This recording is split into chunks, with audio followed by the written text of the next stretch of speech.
Hello students, मेरा नाम है दीपक और मैं आ गया हूं ऑटोमोबाइल इंजीनियरिंग के एक और वीडियो के साथ, जहां पर हम समझने वाले कि aerodynamic consideration in profiling the body of vehicle. काफी ऐसी टर्म है जो हो सकता है आप लोगों को नहीं समझ में आ रही हो, ठीक है ना। तो इसलिए मैं आपको इस वीडियो में बताने वाला हूं। और इससे रिलेटेड दो टर्मिनोलॉजी और है जो ज्यादा पूछी जाती है एग्जाम में। पहला तो lift force and drag force,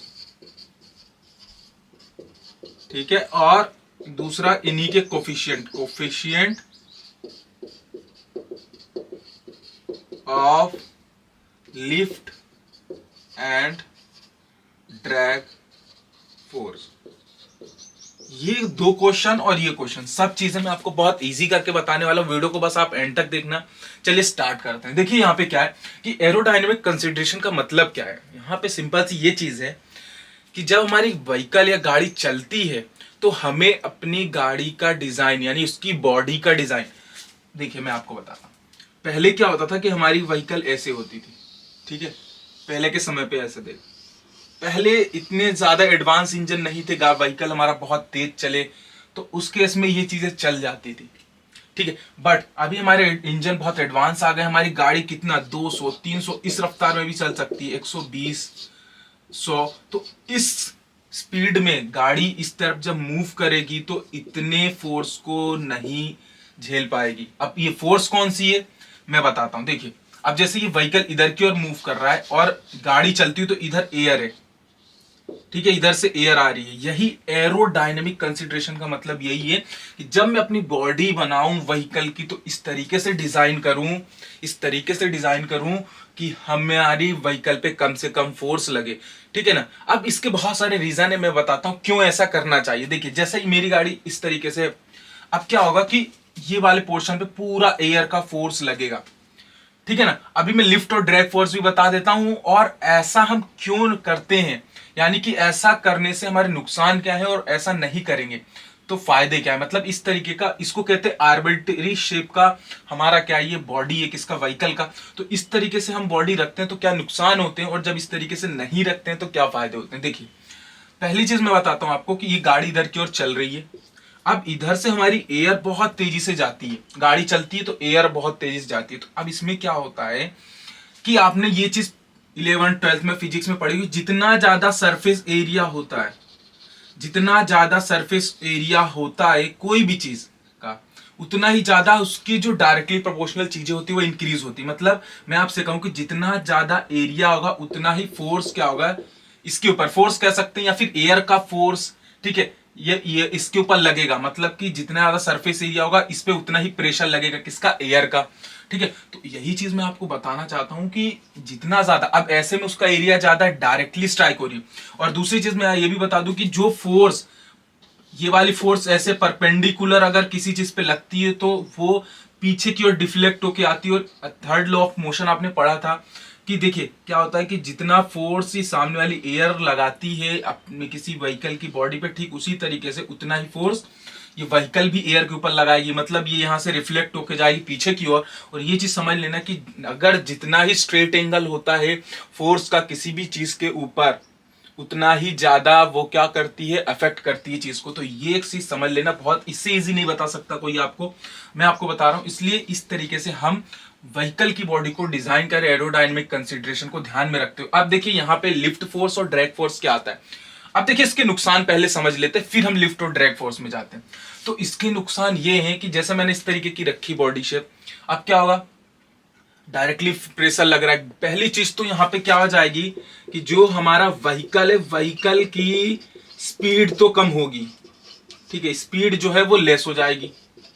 क्योंकि यार सीधी सी चीज है ना, कोई चीज उसे रोक रही है तो उसकी स्पीड तो लेस होगी। दूसरी चीज का फ्यूल कंजप्शन बढ़ जाएगा, फ्यूल कंजप्शन तो बढ़ेगा ही, फ्यूल कंजप्शन। अब सबसे जरूरी चीज, फ्यूल कंजप्शन इंक्रीज। सबसे जरूरी चीज क्या है कि ये व्हीकल हो सकता है कि तेज चला दे तो यहां पर से लिफ्ट फोर्स के अकॉर्डिंग ये क्या हो कि व्हीकल वहां से ब्रेक हो जाए। तो ये एक्सीडेंट होने का बहुत ज्यादा चांस है। तो ये बहुत सारी प्रॉब्लम फेस करनी पड़ती है एक हम इस तरीके का जब व्हीकल डिजाइन करते हैं। चलिए अब मैं आपको बताता हूं कि लिफ्ट फोर्स और ड्रैग फोर्स आखिर होता क्या है। ठीक है, आप समझ गए, इस तरीके से हमें नहीं करना है डिजाइन। अब देखना लिफ्ट ड्रैग फोर्स क्या होता है। ये वाले इसको हटा देते हैं, ये वाली एयर यहां से आई सपोज, ठीक है।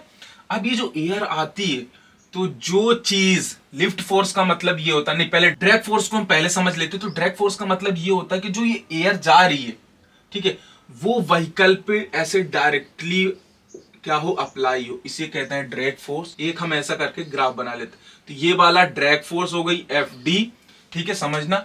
और ऐसी फोर्स जो कि ड्रैग फोर्स के परपेंडिकुलर डायरेक्शन में हो, उसे कहते हैं एफ डी। अब परपेंडिकुलर का मतलब ये होता है जैसे ये इधर की ओर लग रही है, तो ऊपर की ओर लगने वाली फोर्स ही क्या होती है, लिफ्ट फोर्स। लिफ्ट फोर्स का सिंपल से मतलब ये है कि जैसे जब गाड़ी चलेगी ना तो एयर लगेगी, तो जब ड्रैग फोर्स लगेगा तो जो इसकी बॉडी है ये यहां से क्या होगी, ब्रेक होने के चांस रहेंगे। मतलब ये अपने आप को क्या होता है इसको कि ऊपर की ओर उठती है, मतलब कि लिफ्ट फोर्स लगा रही है, यानी व्हीकल की बॉडी यहां से ब्रेक होने के चांस हैं, तो यही लिफ्ट फोर्स होता है। ठीक है, यहाँ पे सॉरी यहाँ पे क्या हो जाएगा, फोर्स एल, एफ एल, ठीक है। अब यही हमारी लिफ्ट फोर्स है ना, समझ गए आप। और दूसरी चीज में यहाँ पे एक रिजल्टेंट आएगा।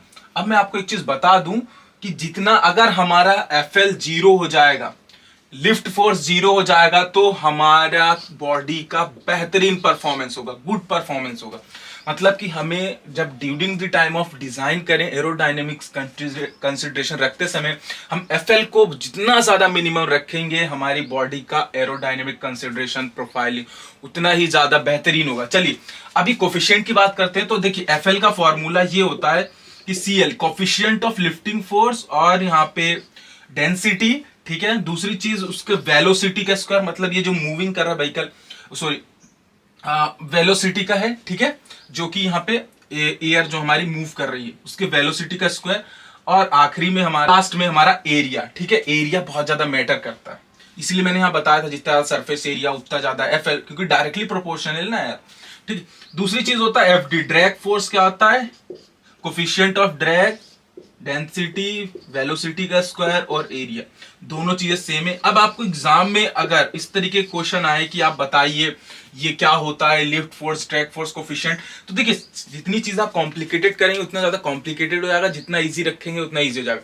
सिंपल चीज आपको ये लिख के आना है कि लिफ्ट फोर्स हम उसे कहते हैं, देखिए पहली चीज ड्रैग लिख देना, ड्रैग फोर्स उसे कहते हैं कि जो डायरेक्शन ऑफ किसकी होती है, एयर की, यानी कि जो डायरेक्शन ऑफ एयर होती है वो हमारी व्हीकल की ओर मूव करती है, वही फोर्स जो हमारी व्हीकल के बॉडी पे लगती है वही कहलाती है हमारी ड्रैग फोर्स।